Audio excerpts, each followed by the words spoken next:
a spoonful of Shiv Baba's sweet for enduring happiness. बाबा, पहले जब आप साकार में थे, ब्रह्मा बाबा के रूप में पार्ट बजा रहे थे. Question. Baba, when you were in the corporeal form earlier, you were playing a part in the form of Brahma Baba. ये भी बताया, ये भी याद है कि अम्मा बाबा के रूप में पार्ट बजा रहे थे. Baba. Someone said this as well. He also remembers that he was playing part in the form of a mother and father. तो टोली खिलाते थे. Question. Then you used to feed us toli. अब टोली क्यों नहीं खिलाते हो? Why don't you feed us toli now?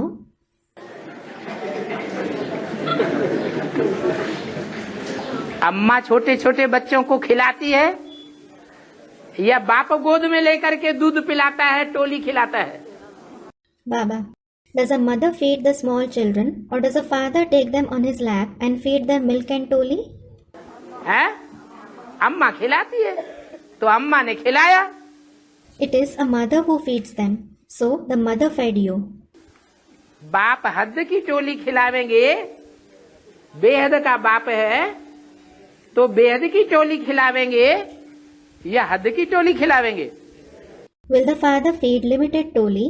He is the unlimited father. So will he feed unlimited toli or limited toli? अम्मा हद की पढ़ाई पढ़ाती है. The mother teaches you the limited knowledge. Basic पढ़ाई पढ़ाती है और बाप बेहद की पढ़ाई पढ़ाते हैं. The basic knowledge, and the father teaches you the unlimited knowledge. तो टोली भी बेहद की खिलाते हैं. Therefore, he also feeds you the unlimited toli. भक्ति मार्ग में उसका नाम दे दिया है प्रसाद. In the path of bhakti, it has been named prasad. प्र माने प्रकट रूप से, साध माने आह्लाद में आत्मा आ जाए, प्रसन्नता में आ जाए. Pra means in a powerful way, and sad means the soul should become happy. It should be delighted. खूब खुशी मिल जाए. It should receive sheer happiness.